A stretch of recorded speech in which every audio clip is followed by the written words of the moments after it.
नमस्कार जी, मैं हूं अक्षय कुमार। आज मैं डीएनए के स्टूडियो में आया हूं। अक्सर जब लोग किसी एक्टर को देखते हैं तो यही सोचते हैं कि वो जरूर अपनी फिल्म की प्रमोशन करने आया होगा, लेकिन मैं एक जरूरी मुद्दे का प्रमोशन करने आया हूं। हाल ही में मैंने एक फिल्म की है और इस फिल्म पर काम करते हुए मैंने काफी रिसर्च किया। जाहिर सी बात है कि सारी बातें फिल्मों में तो जोड़ी नहीं जा सकती, इसीलिए मुझे लगा कि मैं डीएनए का हिस्सा बनूं और इंडिया के जुडिशियल सिस्टम पर आपके साथ कुछ डिस्कशन करूं। आज भी हिंदुस्तान में जब कोई अन्याय होता है या कोई झगड़ा सुलझ नहीं पाता तो लोग यही कहते हैं कि I will see you in court. अब मैं अदालत जाऊंगा और इंसाफ के लिए लड़ूंगा। जरा सोचो कि ये जो बातें करते हैं उनके मन में भारत के कानून और जुडिशरी के लिए कितनी इज्जत होती होगी, कितना विश्वास होता होगा। लेकिन सवाल यह है कि जब आप अदालत जाते हो तो क्या वो इंसाफ इतनी आसानी से आपको मिल जाता है? और इस सवाल का जवाब हां भी है और ना भी है। कुछ लोगों को इंसाफ मिल जाता है और कुछ को नहीं भी मिलता।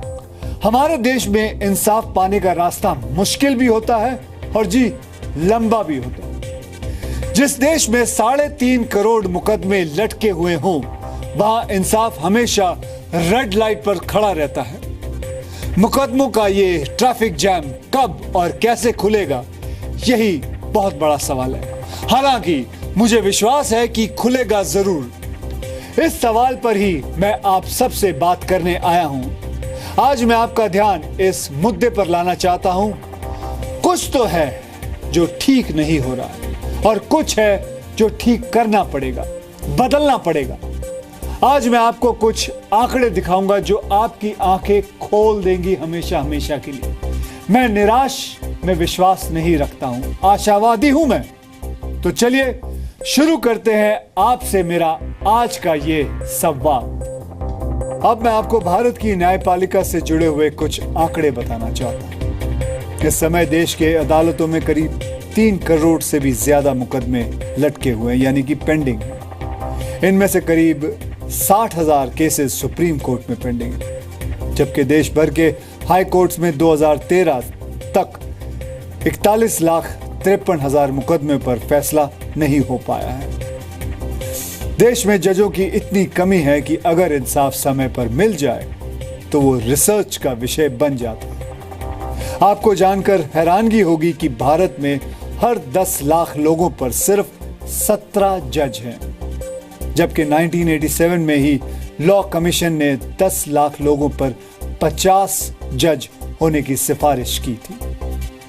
देश भर की अदालतों में जजेस के 5,433 पद खाली हैं। देश की अदालतों में 10.5% केस ऐसे हैं जो 10 से भी ज्यादा सालों से पेंडिंग हैं। ये आंकड़े बताते हैं कि देश की अदालतें और जज मुकदमों के बोझ से दबे हुए हैं। अब ये समझने की कोशिश करते हैं कि विदेशों में क्या हालत है और हम अपनी न्याय व्यवस्था को कैसे बेहतर बना सकते हैं।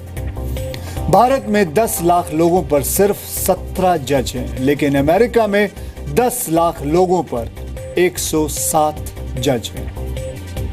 कनाडा में 10 लाख लोगों पर 75 जज हैं और ऑस्ट्रेलिया में 10 लाख लोगों पर 42 जज हैं। यहाँ ये बताना भी जरूरी है कि ये वो देश है जिनकी पॉपुलेशन भारत से बहुत कम है। कम पॉपुलेशन के बावजूद इन देशों में जजों की संख्या भारत से कई ज्यादा है। यहाँ चीन का एग्जाम्पल आपको काफी हैरान कर देगा। चीन की पॉपुलेशन भारत से ज्यादा है, लेकिन आपको यह जानकर हैरानगी होगी कि चीन में हर 10 लाख लोगों पर करीब 140 जज हैं। यानी भारत के मुकाबले ये रेशो करीब 8 गुना ज्यादा है। इसका मतलब यह है कि अगर भारत चाहे तो बहुत कुछ कर सकता है और हमें इस दिशा में बड़े कदम उठाने ही होंगे। मैं एक एक्टर हूं और आज मैं अपनी और फिल्म इंडस्ट्री की बात भी करना चाहता हूं। आपने ध्यान दिया होगा कि हमारे देश में जितनी भी फिल्में बनती है उनमें से ज्यादातर फिल्मों में कोर्ट का कोई ना कोई सीन जरूर होता है। क्या आपने कभी सोचा है कि ऐसा क्यों है? इसकी वजह यह है कि कोर्ट हमारे और आपके जीवन का एक बहुत बड़ा हिस्सा बन चुका है। आप में से कई लोगों ने कोर्ट कचहरी के चक्कर लगाए होंगे। अगर कोर्ट से आपका वास्ता नहीं पड़ा होगा तो आपके आसपास कई लोग ऐसे होंगे जो आपको जुडिशरी के कड़वे अनुभव बताते होंगे। ज्यादातर लोग यही सलाह देते होंगे कि यार कोर्ट कचहरी के चक्करों से जितना दूर रहो उतना ही अच्छा। सवाल यह है कि आजादी के 69 साल बाद भी ऐसी स्थिति क्यों बनी है? जब आम आदमी देश के सिस्टम से नहीं जीत पाता, जब आम आदमी बाहुबलियों से हारने लगता है, जब आम आदमी की कोई नहीं सुनता, तो उसे अदालत की शक्ल में एक उम्मीद दिखाई देती है।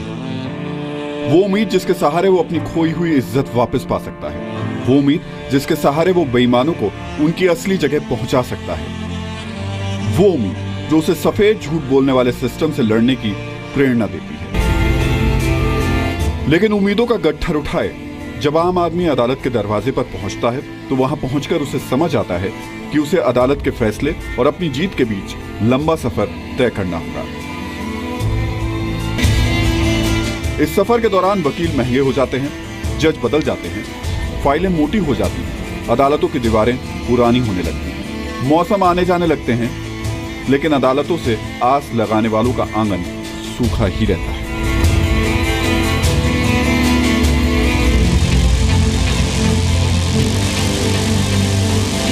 कई बार तो फैसला आने से पहले ही गुहार लगाने वाला इस दुनिया से चला जाता है, लेकिन अदालतें अपना काम करती रहती हैं। कोर्ट कचहरी के चक्कर कोई नहीं काटना चाहता, लेकिन जरा से विवाद पर हर आदमी धमकी कोर्ट में देख लेने की ही देता है। अदालतें भी ये सब देख रही हैं। आंसू सिर्फ अदालतों के चक्कर काटने वालों की आंखों में ही नहीं, बल्कि ये दर्द उन लोगों का भी है जिनके कंधों पर सबसे महत्वपूर्ण जिम्मेदारी है, यानी न्याय देने की जिम्मेदारी, फैसला सुनाने की जिम्मेदारी, इंसाफ देने की जिम्मेदारी। Remember when I was in 5th standard or 6th standard, there used to be a paper of arithmetics. वो पूछते थे सवाल कि अगर एक सड़क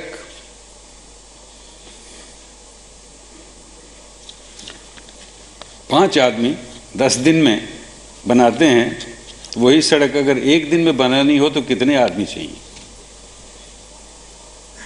and the answer used to be 50 आदमी चाहिए।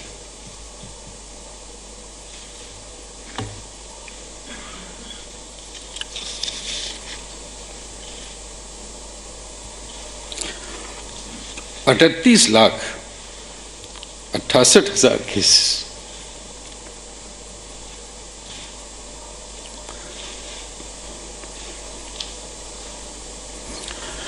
को निपटाने के लिए कितने आदमी चाहिए, कितने जज चाहिए? ये बात हम क्यों नहीं समझते?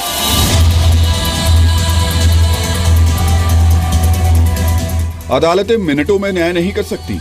न्याय संभल कर किया जाता है, सभी तथ्यों को जांचने के बाद। लेकिन जब न्याय देने वालों की संख्या इतनी कम होगी तो फिर इंसाफ का रास्ता लंबा होता जाएगा। शायद इसीलिए कहते हैं justice delayed is justice denied.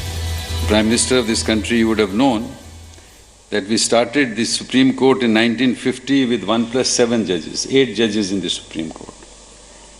And there were at that time just about 1,215 cases. Within one decade, in 1960, we rose the sanctioned strength of the Supreme Court to 1 plus 13, Chief Justice and 13 judges, 14 in all.